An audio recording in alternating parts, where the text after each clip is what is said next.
to Guts, Passion, and Winning, a show where we connect with the people who have the courage to walk off the beaten path. People driven by conviction. People who intend to succeed in their mission. I'm Inika Chikarmane, and we are joined today by Mr. Anand Jain, the founder of CleverTap. CleverTap is a mobile software development kit and application programming interface for analytics and user engagement. They help app developers understand their customers better and personalize their app experiences. This program is pre-recorded. However, you can tweet any questions you have for Anand at Hello Anand on Twitter with the hashtag AskGutsyWins. Hello, Mr. Anand. Hi, Anika. How are you doing? I'm good. How are you? Not too bad. So, I want to start off with the most basic thing here. What really got you interested in being an entrepreneur? Okay, so it's a long story. I started doing odd jobs as a kid in school. I was your age, uh, and I used to repair electronic cordless phones and VCRs, and started getting into assembling computers after that. So it's been a long ride, but I've done on and off entrepreneurial stuff. And 2000, year 99, 2000, I ended up in the US. I worked there for about 6.5 years. Moved back to India to start Birth.com. That was a food review and recommendation portal. And alongside Birth, I used to run a bird spike business, like physically manufactured plastic spikes that you can put on a windowsill so that birds would not sit and disturb you. So it was like a tech business, which was bird.com, and alongside I had a bird spike business, which was pretty offline. And then after that, I was for 4 years I was with Network 18. I was heading the internet or the tech division, and then I quit that to start CleverTap. Oh. So, if you were not here as an entrepreneur today, where would you see yourself? In what field and doing what? I don't think so. I would not be an entrepreneur, right? There have been stages of my journey where I was not being an entrepreneur as such, but I've been pretty entrepreneurial in my outlook and nature, which means even in the companies that I used to work as an employee, I would take on initiatives that, to improve things that went outside my mandated role. So as a head of, Network 18 technology, we ran, we changed things around, on the tech front. We implemented a project that would save 3 crores of company money, and that we pulled off in 6 months. So that was not a mandate to me, given to me. But the entrepreneur in me sees things the way I see things, right? Like I have to improve it. I have to take on ownership of things, and that's how I end up looking generally at things in life. So, what was it like hiring your early employees? Were there any specific characteristics or traits that you looked for? How did you find them and such? Sure. So happy to answer this question. This is a very good question. During my first stint in India, running work.com, it was very hard because in 2006, there were not too many people who knew what a startup was. And we used to operate out of a one-bedroom apartment in Mumbai. And a lot of people who walked in for a job, were thinking that this is, a job consultant that will send them overseas, off to the US or, Australia or UK. And they would come in and ask, whether it's an on-site opportunity or an off-site opportunity. And I would tell them that this is the office, this is where we build the product. Everyone would sit here in this one room and build software. Anyhow, I managed to assemble a very, very good, very deep technical team, which led to Bert being acquired by Network 18 3 years later. In the second stint now with CleverTap, it is much easier. This is my second time I've been doing it now as an entrepreneur. Most of the employees that are now with me, I have known before. So when I set out to do CleverTap, it was a phone call away. Most of the people I just called up, I said, hey, this is Anand, I'm on to doing the next big thing. Would you like to be part of it? And again, it's not, although we have some very, very highly calibered people, they're very good in terms of their technical knowledge and all that. It is the ability to be passionate about what you're doing. right? Ability to kind of see the same vision that I am seeing, and to be part of, to make sure that they can actually solve that exact same problem. They're passionate about it. They want to actually do this day and night. What I look forward in employees, and I don't call them employees really. Like, they're more like partners in a business. So yeah, so the hiring was not that of a challenge, big challenge, this time around. And most of the people I've hired, like, I've known before, from before. So I think one of the main things I learned personally as a business student is that the main component of personality or trait that you learn of an entrepreneur is that they're big risk takers. So, given the risks, how do you go about minimizing them? Yeah, you know what? Risk is a very subjective term. You could be in a job and it could still be risk because companies lay off people all the time. In year 2003, I was working for a startup in the US, and that startup had raised $200 million of funding. And in 3 years, they went belly up, which means they went bankrupt, and they laid me off. Right? That was a well-paying, nice job that was in the US, right? So the way you think about this is like, you minimize risk. There is risk in everything, right? You could be a bank employee, you could be a government, like a well-paid employee of a good company, blue chip company, and your job could be still at risk. As entrepreneurs, we minimize risk all the time. There are risks in anything that you do, but you have to find out, like, can I mitigate risk for my employees? Can I mitigate risk or minimize risk for my business model? Can I build things for very cheap, very fast, so that if they fail, I am not affected too much, right? I can move on to the next thing. So, what exactly inspired you to start this business specifically? Yeah, Network 18. So I was in Network 18. Network 18, if you know, like, runs a lot of internet properties like IBM Live, Cricket Next, First Post, moneycontrol.com. And there was no good way to, like, reach out to the users of these portals or platforms, right? So a money control user would, like, there was no way for the marketing teams to send them intelligent, like, emails or to engage with this audience. So I started CleverTap to, one, help marketers figure out what is happening in their app. For example, if you are using the app, your needs are very different than what my needs are, right? I'm a male from Mumbai and you're a female from Bangalore, right? We are of different age group. Now, if a marketer treats both of us as the same person or the same audience, right, then it's like not a great thing for you or me. What if you could engage users based on who they are, where they're from, and what they have done in the past? So the same, different users for the same app could actually get different treatments. So that was my motivation for starting CleverTap, and now, like, it's been 2.5 years. We have about 1,800 customers worldwide. I would say, like, we've kind of achieved that mission.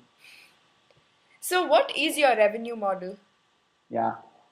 So we are a SaaS company. SaaS is a software as a service company, which means we are an online platform. You go to my website, clevertap.com, and you sign up. And once you reach a certain threshold of usage, you pay us money. Okay.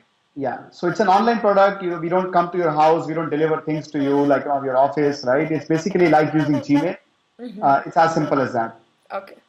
So, Google Analytics would be the analytics toolkit most people are familiar with. Your Right. product seems to do a lot more. Can you help us understand what your product does differently or better than Google Analytics?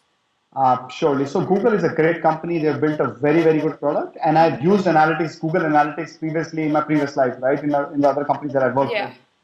with. One problem with Google Analytics is while you can look at all the numbers and the graphs and charts, you really can't use it to reach out to people. Neither can you use it to understand how people are using your website. For example, what Google does is it aggregates things. So if Anand went to a site called say Flipkart.com and Inika went to the site, Google will say there are two visitors. With CleverTab, will tell you that this is Inika. She's in the ninth grade, right? And she lives in Bangalore. And this is Anand, who's like 39 years old, and he's in Mumbai. And Anand likes probably electronics, while Inika likes books. Right now, with that kind of information, if Flipkart wanted to run a marketing campaign, they would send you books that you probably will like, things that you may be interested in the future, right?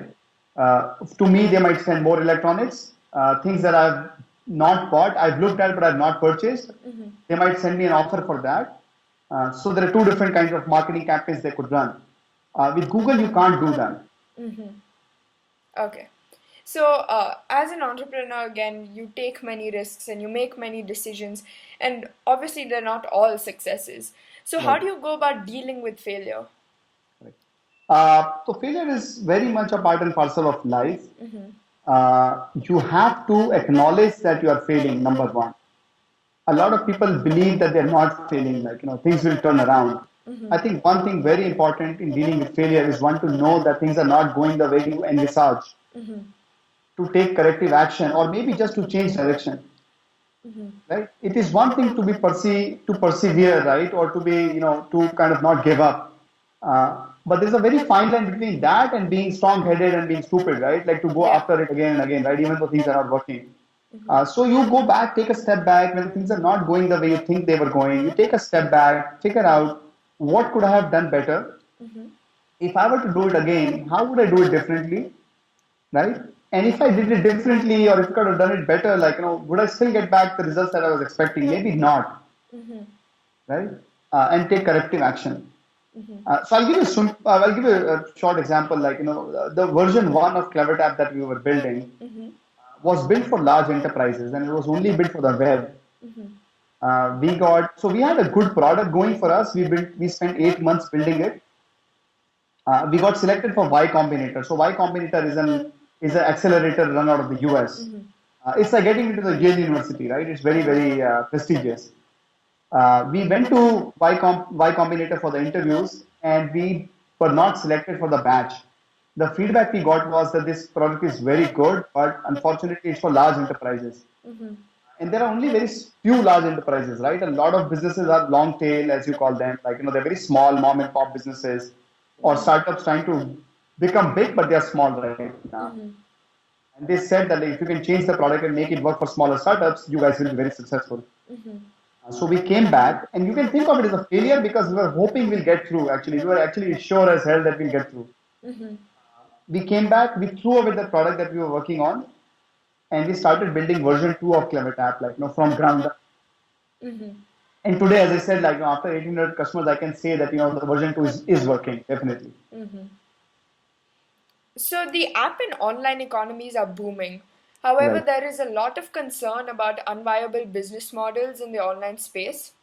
If you make money off such businesses, how would you be able to ensure your own success? Uh, Again, a great question.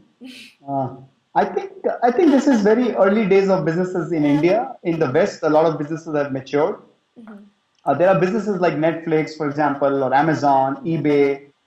A lot of online businesses, right? What we do is we basically provide. We are as you say, the shovel providers, right, to the gold diggers.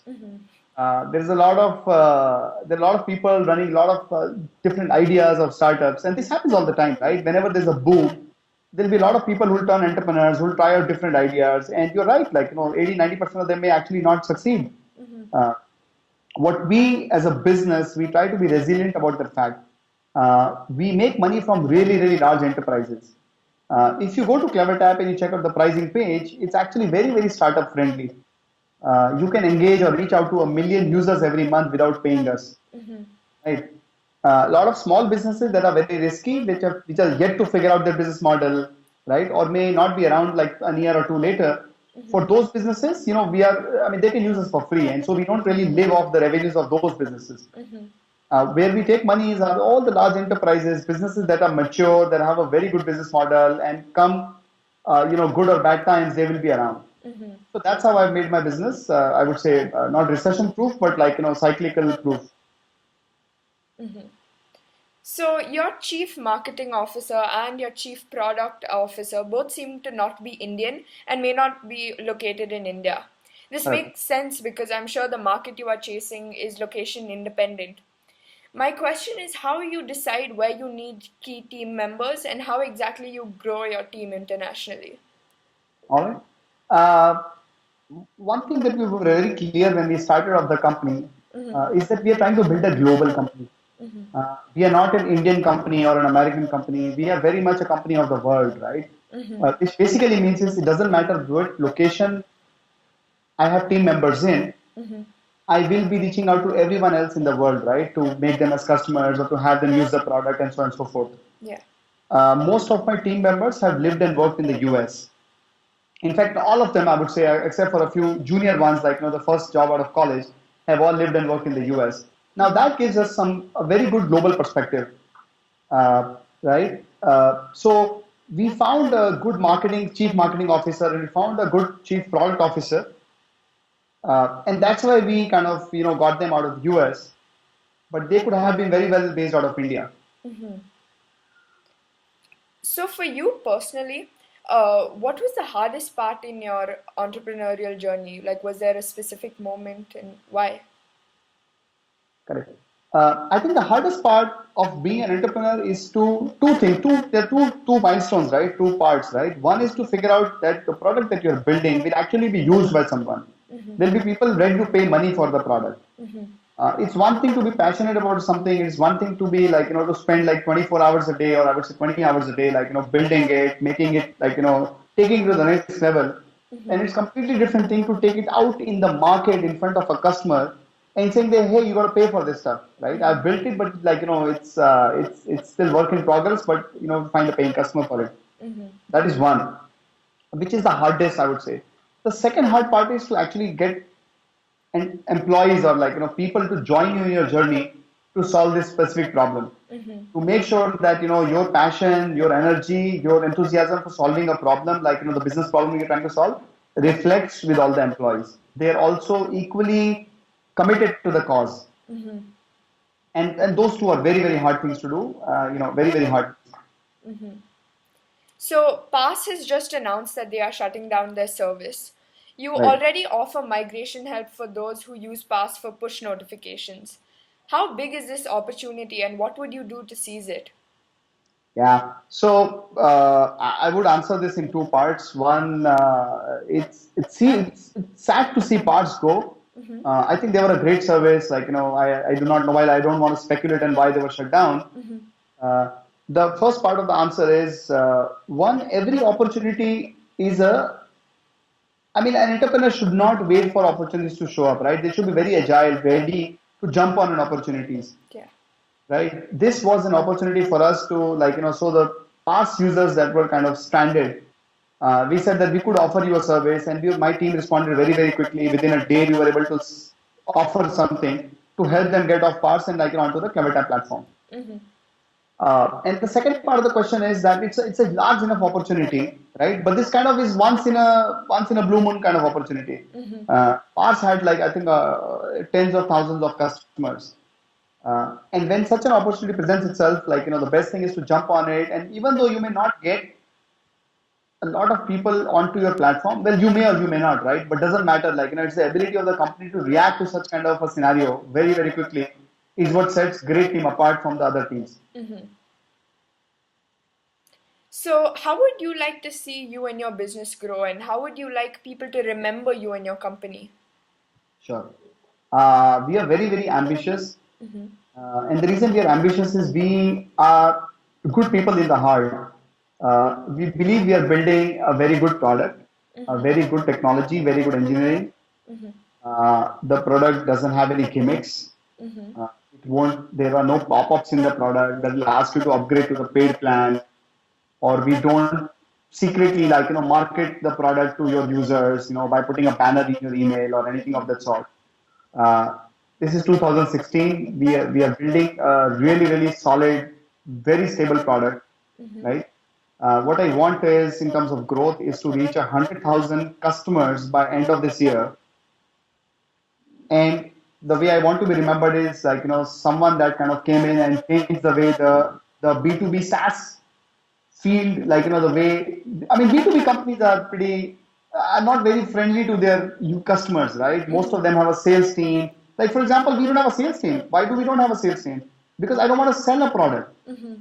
Most of the products that you use, including Skype that we are doing this interview on, was not sold by a salesperson. So no one showed up at your door saying that, hey, why don't you install Skype on your machine? Correct? You heard good things about Skype. It actually works out of the box. You downloaded it, using it. That's the way new age companies are built, right? Their product have to be viral. Their product has to be really good so that other people hear about it and then start using it. That's what my goal is. Okay. So over time, important software becomes widely used. Yes, There always emerges high quality open source software that everyone can use. Analytics seems very important and everyone needs it. As an underlying service, how do you plan to always stay many steps ahead of open source so you can have a reliable and profitable business? sure. I would say we are not competing with open source. We love open source, including we use a lot of open source components in the technology that we have built. However, my crown jewel of my technology is the ability to process hundreds of millions of user data in less than a second. So we do it really, really quickly. We've spent a few months building this piece of technology. This gives me an edge over the rest of the competitors that are out there. To give you an example, right? Some of the competitors, they can process about 10,000 data points in a second. I can do 100 million of those. So now you understand the magnitude of difference, right? Yeah. And that technology gives me some very very good power, of adding more and more bells and whistles to our current offering. So, what was your fundraising like? How much time did you end up spending on your raise, and what exactly were you looking for in your investors? Sure. Uh, Now again, this time around it was slightly easier. We our focus as a startup, and again we were three guys only when we raised the first round of funding.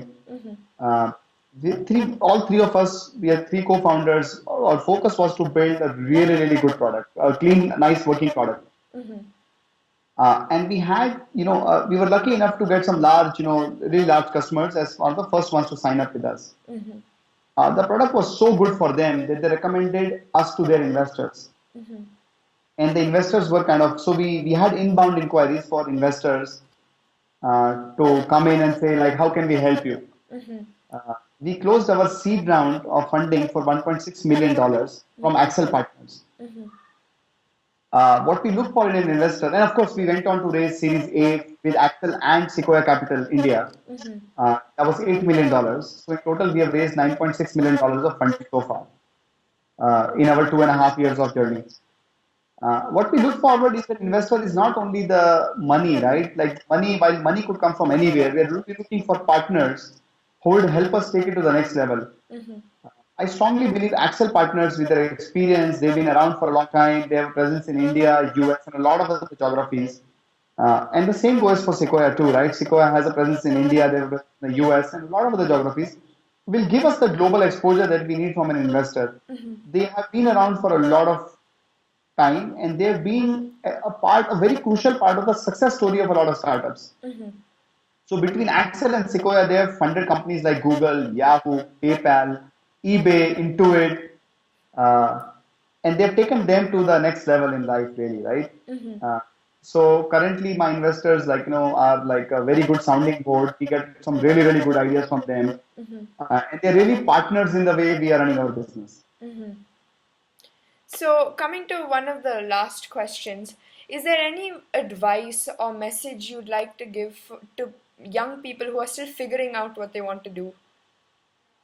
Yeah, I would say get experience in doing a large variety of things.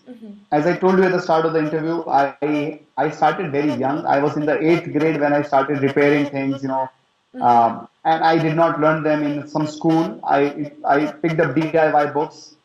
I went to the flea market, bought electronic things. I tried to repair them, learned it the hard way, and that all experience you can say in a way is paying off today. uh, as youngsters, go do a variety of things. Nothing is too small or too different for you.